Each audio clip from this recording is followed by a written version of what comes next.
Hello, everybody. Welcome to this first weird podcast thing we're doing. My name, as some of you know, TeamRatnado at twitch.tv. I'm here with the one, the only, Mr. SqatCobblr. Is me, Monkey. You can find him also on Twitch at twitch.tv/laythickboys. And hey, we're just doing something kind of weird. I think that's kind of what I like to do. I like to meme, and then it becomes real. My memes become dreams. And I guess this is, what are we calling this, SqatCobblr? Do you want to let the people know? Yes, everyone. Welcome to the first episode of Scrollies, the podcast where we get real in-depth on a topic and then extravagate from there. Sometimes we're going to have a bunch of different topics. Sometimes we're going to have some other people. It may not always be both of us, but it's always going to be one of us. And, it's going to be great. I hope that you're in for some good content because this is something SqatCobblr is going to be real passionate about. For the first one, I thought maybe we could even just talk a little bit about how this idea came about. I think that we've kind of just always wanted to make some other content, something that you can listen to, something that isn't live, right? Oh, yeah, for sure. I'm pretty excited. I've always wanted to do podcasts. I don't know how this is going to look.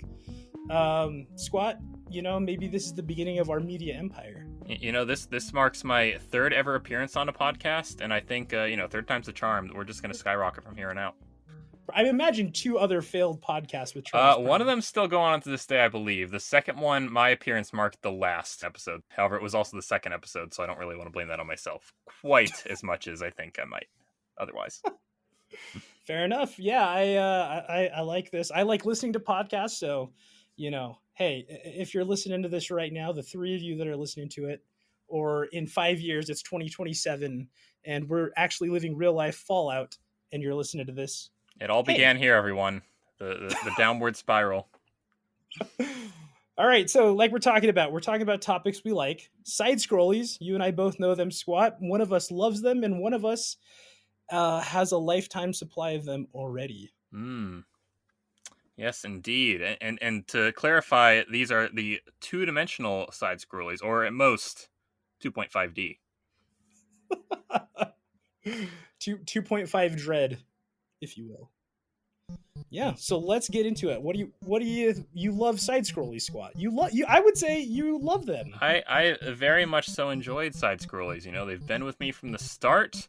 They'll be with me to the end. My first ever game that I played was actually not a side scrollie, but my first ever game I owned was Donkey Kong Jr., a very old side scrollie arcade game. That is I can't believe your first owned game is Donkey Kong. What's even more insane is the method that I played it on. You'd think, it would have been DKC, even the GBA ports. No, it was Donkey Kong Jr. on the Game Boy Advance e-reader. Are you familiar with this accessory? No! Wait, what? Have you told me about this before? I don't think I've ever shared this before. E-reader. The e-reader. So for those of you that don't know, the Game Boy Advance e-reader was a very poorly marketed and failed accessory that, for whatever reason, when I was gifted my Game Boy Advance, came with it. It was basically this huge thing you just shove in the top of the Game Boy Advance, like about the size of the console itself, and you would take cards, like actual physical cards that were made of paper, and they had several kilobytes of data on each of them, and you swiped them across this thing, and with 8 of them you could have an arcade game or an NES game. So I downloaded Donkey Kong Jr., and if I remember right, Mario Bros, the arcade game, and eventually Super Mario Advance 4, Super Mario Bros 3 had some extra levels included only on the e-reader. Okay, I vaguely remember this. Number one, first of all, do you still have that? The last time I saw it was a couple years ago. I was just going through a whole accessories bin. I used to be real bad at taking care of my stuff. So if I might still have it somewhere, but it does not work. I'm almost certain of it. As is my Game Boy Advance. I saw it, and I think I spilled milk on it at some point. It's in sorry shape. See, I vaguely remember. I know what you're talking about. Is this what I feel like I can give you crap back because you gave me crap for e-reader, dude? What is this? Hey, we all start somewhere. Yeah, it was e-reader. It was plug and play, all-in-one console controllers that hooked up to your analog TV. I mean, that's where it all begins for the SqatCobblr. Is this shout out to McButcher? Did he Shout start out you to on this path? McButcher. Shout out to Proud Mama Bear. Proud Mama Bear introduced me to handheld gaming with Tetris. That was another of the early ones that I got on the Game Boy Advance, but it was certainly their doing that I started my journey in this manner. Insane. See, that's pretty cool. I had no idea. I didn't know there was so much side scrolling. Such weird side scrolling. I thought might be like a PC first. Clearly, I mean, you were very influenced as a kid, whereas I, as a kid, was immediately trying to get out of side scrollies. I was trying to get to that third dimension. You and everyone else in the mid-90s. Because I started, my first ever game was, the first one that I ever bought that was my game was Mega Man X.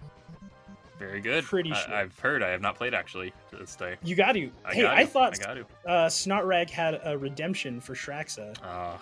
Well, here we are. Due to that redemption, we no longer have Shrax redemptions, so... Wait, are they really gone? They're really gone. And that's the reason. Forever. Oh my gosh! For the time being. Shraxa! Okay, well, I'm disappointed in that. But like immediately my next game, every game I tried to play, like obviously numbers game, which we're going to talk about a lot in the future, so be ready. Be there. Be there. I was trying to get into like even like Zombies Ate My Neighbors, top down, pseudo 3D perspective, Star Fox, early polygons. Yeah. I was immediately trying to get away from 2D side scrollies. I mean, obviously, I've played a lot of the classic. I've played Metroid. I played Super Mario World. We had a Super Nintendo is where I started. So, but I don't know why. I don't know what it is about side scrollies that just kind of bore me. So I think it's very important to make a distinction between 80s, 90s side scrollies and 21st century side scrollies. And the reason for this being that in the 80s especially, that's all they really were. There was not 3D capabilities yet maybe in like personal computers, but not in game consoles whatsoever. It wasn't until at the earliest they started compressing pre-rendered models into sprites that even just the illusion of 3D became a reality on home consoles. But in the 2000s, I'd say, and this is from my experience, and I think this is kind of just how gaming culture was, you had your 2D side-scrollers on your handhelds, and your consoles, those were 3D games.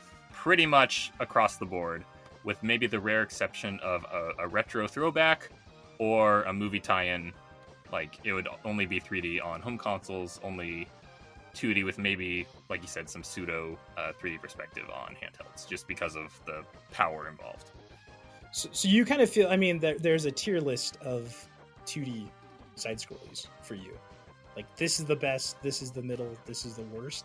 Because I don't know about a tier list, but I definitely say there's a timeline, and there are more consistent groups depending on which era you are than there is necessarily today, which I'd say is a very good time for 2D side-scrollies. Fair enough. That's a good point. Best side-scrolly of all time. Best side-scrolly of all time. So are we just talking straight start to finish level pure platforming, or are we including Metroidvanias at all? You guys, I put so much research into this. I sat down for 10 hours. I researched side-scroll. Squat can't even tell me his favorite. Okay, well, I can't betray my heart. It's Donkey Kong Country 2 for straight platforming. It is Super Metroid for non-linear side-scroller. Two of my favorite games. I don't think if anyone who's listening to this, they might not know that. They may not know that SqatCobblr. You know, I have to keep in mind, this is my introduction and yours to at least one person out there. The one person who gave us a chance. Oh my lord. Yeah, I think, I mean, I remember playing Super Metroid as a kid. Like, I didn't ever get into it. I think I was just like, there's too much going on. I don't have, even as a kid, I was like, I don't know if I have time to sit around and check everything in this. So I didn't really get into Metroid that much. In fact, the most I've ever played it is that time I was streaming it and you were helping me with it. Right. Chorizos and the like. The trees. So I definitely had a different experience than that. I can totally understand a kid being overwhelmed by a Metroidvania. We'll include Castlevania in this as well. Just the non-linear, I can go 3 different places, and one of them may be a dead end. One of them may be possible if I, have some ability, or if I cheese it, and one is the preferred recommended way to go, but, not the rule. With Super Metroid, that was my first Metroidvania. I played that when I was in high school because it came out for 30 cents on the Wii U Virtual Console. And I said, man, 30 cents for a game, even if this thing sucks, like, that's a good deal. So I got a and if I remember right, that sale was happening to celebrate 30 years of the Famicom. So they did that for a handful of bestsellers on the Wii U Virtual Console, and a bestseller on the Wii U still meant it was, fairly obscure. that might be the best deal anybody has ever made on any game ever. I have to agree with you. I don't think I've ever had as good a deal that wasn't free on any game that I did on Super Metroid for 30 cents. So it's high school. You've got 30-cent Metroid. I got 30 cents. I installed it. I probably didn't touch it for a good 2 months after that, but I loaded it up. I started playing, and I was in Space Station Ceres. I killed Ridley, got to the planet, walked right, realized that was a dead end, walked left, went into the underground Criteria, and got bored. So yeah. I turned it off. I think I might have gotten like my first ability. I definitely got the Morph Ball. I might have even gotten bombs, but by the time I had to bomb that one wall to get to the Brinstar, I was just like, man, this is so many like doors, so many places to go. I'm done with this. I'm going back to playing, I don't know, Mario 3D World. As much as I loved that back then, I didn't. But a few months later, I picked it back up again. I'm like, all right, I'll give this thing a chance, and I didn't like blow through it. I'd say maybe over the course of a week or two, I played through the rest of it. I almost certainly consulted a guide a couple times because I was stuck. I got annoyed at some of the things, some bosses, certain physics. I never learned to wall jump, so once I got stuck in that pit with the Etecoons, I had to basically reset to a previous save. So that would have been the ideal time for me to challenge you and say, I bet you can't sequence break. Honestly, that probably would have been the best time to do it, and I would have said, yeah, you're right, and then I would have given up. And you were the one who would get a video of me looking down at you with superiority. That was how I would have got you on that. Indeed, that's a reference few were gonna get, but yes, you're correct. Oh my goodness. Anyway, I beat Metroid. I beat Super Metroid, and I'm like, that was okay. That was all right. I think maybe a month or two later, I fired it up again, and this time I had the general like route where to go, so played through the game. Had a better time. I think my first time was probably something over maybe 8 or so hours. I haven't saved on my Wii U. I'd have to go check, but I had a much better time this time, and I'm like, okay, yeah, it's pretty good. I knew the path. I was able to go through it without getting stuck too much. It's a good game. Right. This continued again and again and again throughout high school and into college. At this point, I've probably played it well over 24 times, maybe even up to 30. It is up there with one of my favorite games. Reason being, Fantasy 6. Final Fantasy 6? That's up there with your favorite, right? Oh yeah, that's what we're talking about. So numbers games. No. Let me tell you a thing or two about random encounters. I'm sorry. Continue. Super Metroid up there, one of my favorites.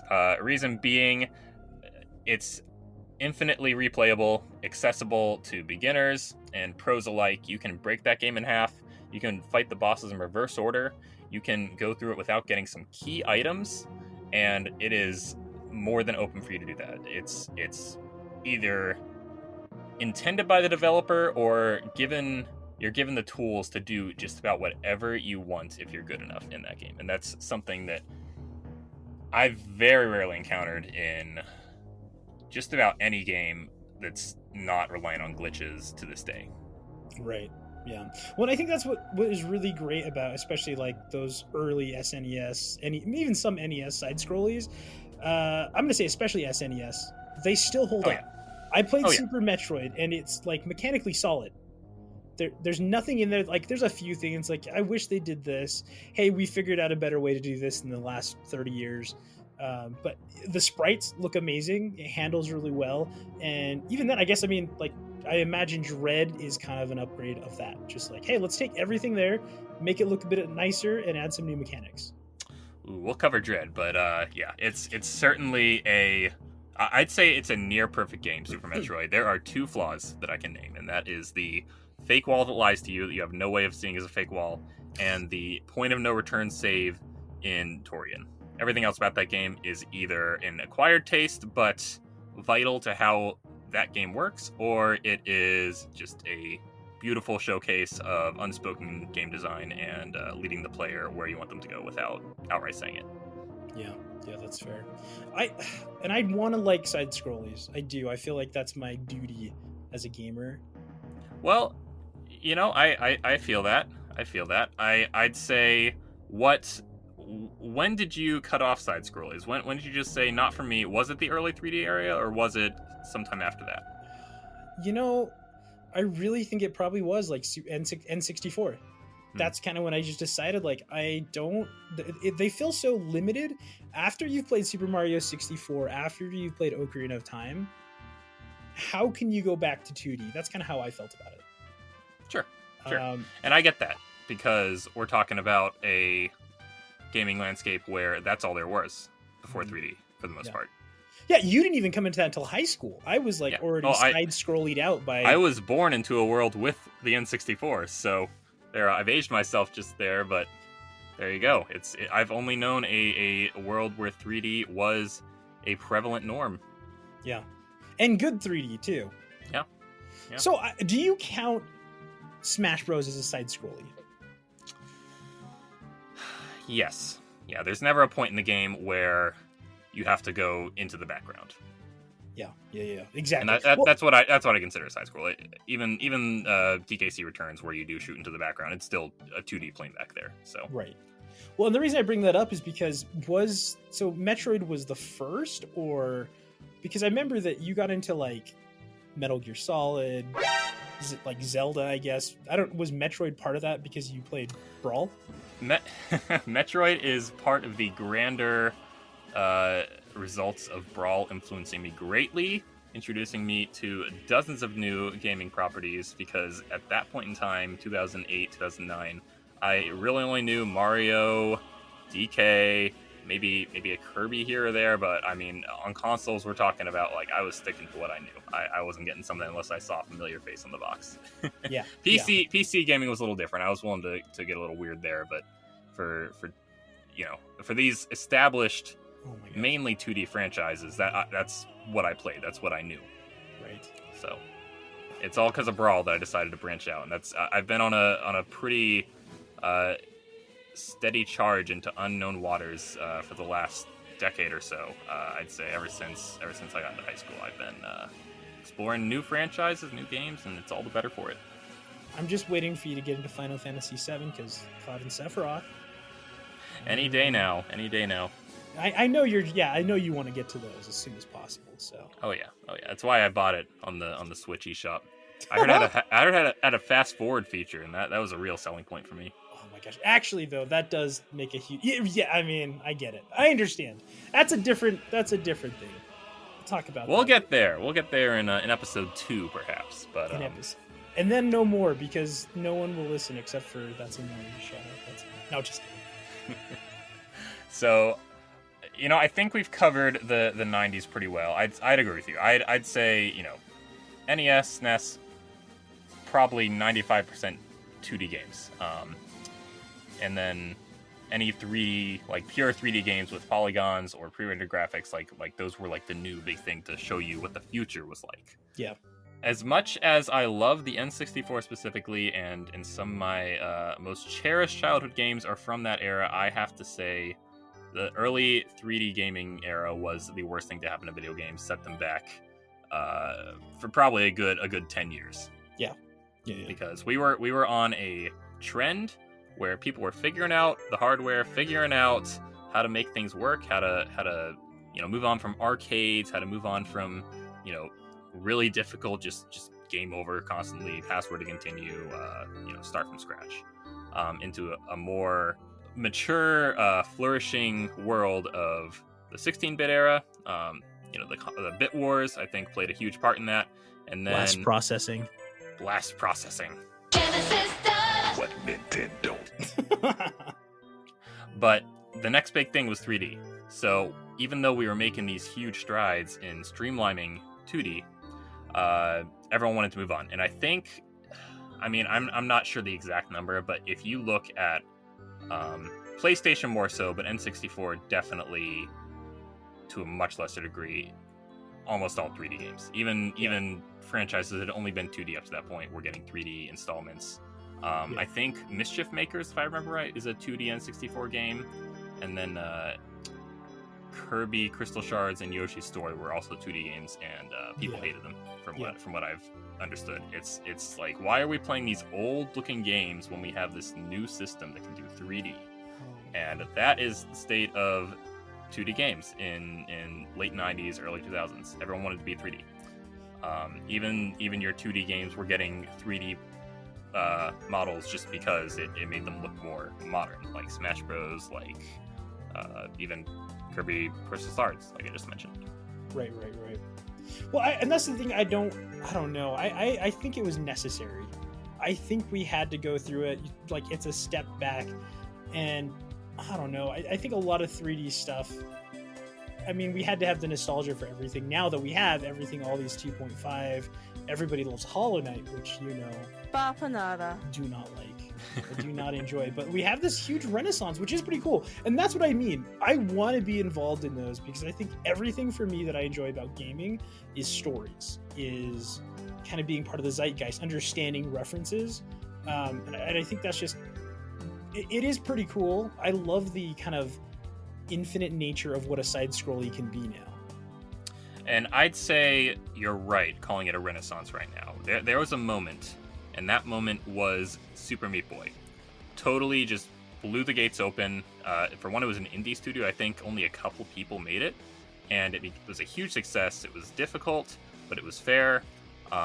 People could pick it up on their computers, on their consoles, on their handhelds. It could run on just about anything.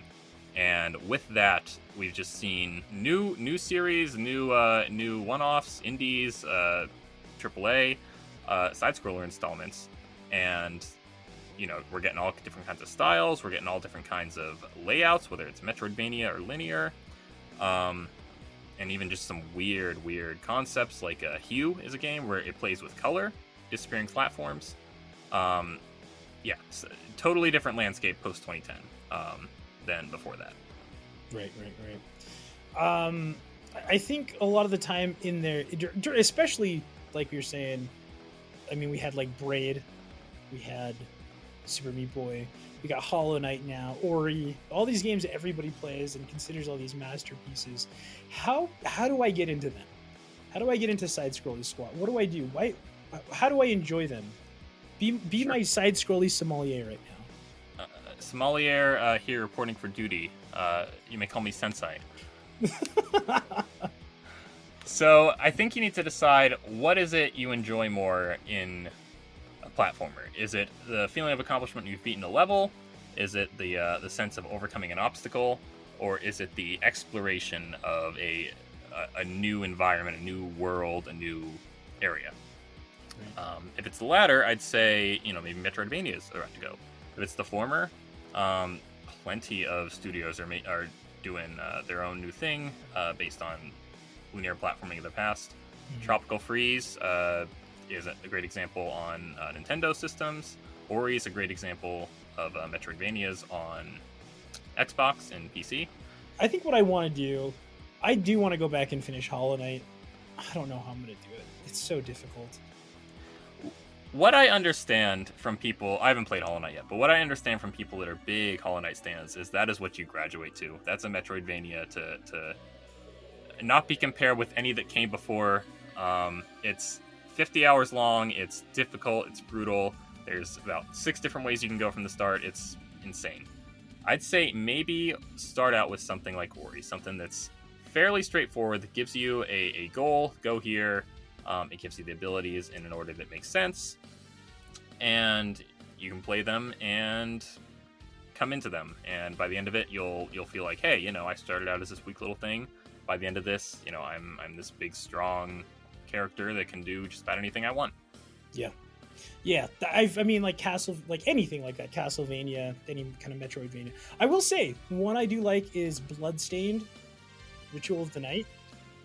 So you recently went through Symphony of the Night for the first time?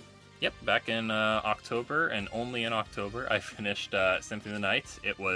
I'd always been hearing for probably the last decade that it was, the grandfather of Metroidvanias, that it took the combat of Castlevania and mixed it with the level design of Metroid, and everyone loved it, and it basically became the Castlevania series from there on out.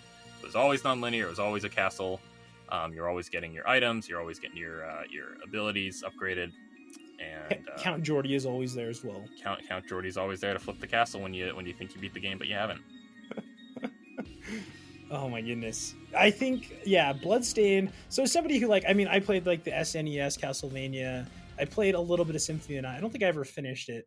SqatCobblr, the one thing I will say right now, you are a master of Donkey Kong Country. You've played them all. You've even played some Castlevanias. You need to get Bloodstained. I think in a world where Konami is the way it is, Bloodstained is the closest we will get to a continuation of Castlevania. So I haven't played as many Castlevanias as you'd think, though. I've only played Super Castlevania 4, played a bit of Circle of the Moon, and Symphony of the Night, and Rondo of Blood, and that's it. Yeah, Rondo, I was going to say. So we're talking like the old school linear ones, and maybe 1.5 of the non-linear ones. So there's so much more Castlevania for me to get to, but I think once I'm through with that, or even before that, if I want to just jump to a more modern era, Bloodstained is something I need to add to my list. Right. Well, we kind of ended up just going the Metroidvania route here. What about your standard classical? Maybe we give some recommendations. Maybe I'll commit to playing something. You pick one side scrolly for me, SqatCobblr. What should I play? Do I finish Super Metroid? Well, I'm always gonna go straight to Super Metroid, but I'd say give Ori a shot. Ori and the Blind Forest. I think that's a very good beginner Metroidvania. All right. And it's beautiful. Work of art. I don't mean to. This isn't mean. That's Mori. If you're listening to this, that's Mori to me is kind of like the uninitiated gamer. What do you have a That's Mori play as her first side scrolly? How do you wow her and make her into side scrollies? Well, I think I have to keep for the newcomer to the standard. I'd say we have to keep something simple, not too difficult, intuitive, something that can be basically just grabbed and gone from there. So I'd go with Super Mario World. My personal favorite is Super Mario Bros. 3 of the classic 2D series, but I think Super Mario World just has so much. It has Yoshi, it has the cape, it has new abilities, old abilities. I'd say, and it's not too long. So if you can beat Super Mario World, I'd say that you're good to tackle in a good spot to go from there and to try new series, to try even newer Marios. The new Super Mario Bros. Series, I think it's getting a little stale, but some of those early ones were good on Wii and DS. But Super Mario World is what I would say. There we go. There you go. Anybody listening at home, now you know what to do. If you haven't played Super Mario World, get on it. And if you like Metroidvanias, there's Dread. There's all these new things. I'm going to give Ori a try. Everyone's been saying it's really good. So let's just pray it's on sale for 30 cents, even though I don't think it is. That'd be a good day. It's on Game Pass. So, if you break it down, it could be just about 30 cents. I do have Game Pass now. Don't tell Chunky Cat. I do have Game Pass now. Yeah, I think that's great. I do feel like we can go more in depth. Maybe another time we even talk specifically about, I don't know, let's get really abstract and talk about all the different breakdowns, because you've got your Marios, your Metroidvanias, even your fighters, which who knows, maybe we'll have somebody on who's a pro and they'll tell us all about fighters. That'd be sick. But thank you all for joining us this first episode of Scrollies side or otherwise. So thank you for reading through our scroll and listening to us for this first episode. We'll look forward to seeing you in the next one. Yeah, let's maybe give a few shout outs. Yo, what's everybody? Let's just finish it off. My name, obviously, TeamRatnado, Jordan, those you know me. Twitch TV, slash TeamRatnado as well. Give a shout out now, working on a couple different things, a D&D podcast, College Brochure Kids. It might not be out for a few more weeks, so by the time you listen to this, it may not be out yet. Hey, I'm SqatCobblr, part of Late Thick Boys on Twitch. You can find me there finishing up Link to the Past and Red Dead Redemption, neither of which are 2D games. And yeah, that's what I do. And if you see his Link to the Past playthrough, don't buy that he only wears the pink wig during that. He's wearing it right now. I dye my hair brown every other time except for when I'm playing Link to the Past. Then I go natural. Yeah, I was gonna say he's got a pink wig right now. Yeah, I know you guys can't see it, but he does. Thanks for checking this out. Hopefully it's fun. Let us know what you think. I don't know where we're gonna upload this, but if there's rating, give us 5 stars, even if you think it's bad. All right, bye everybody. See ya.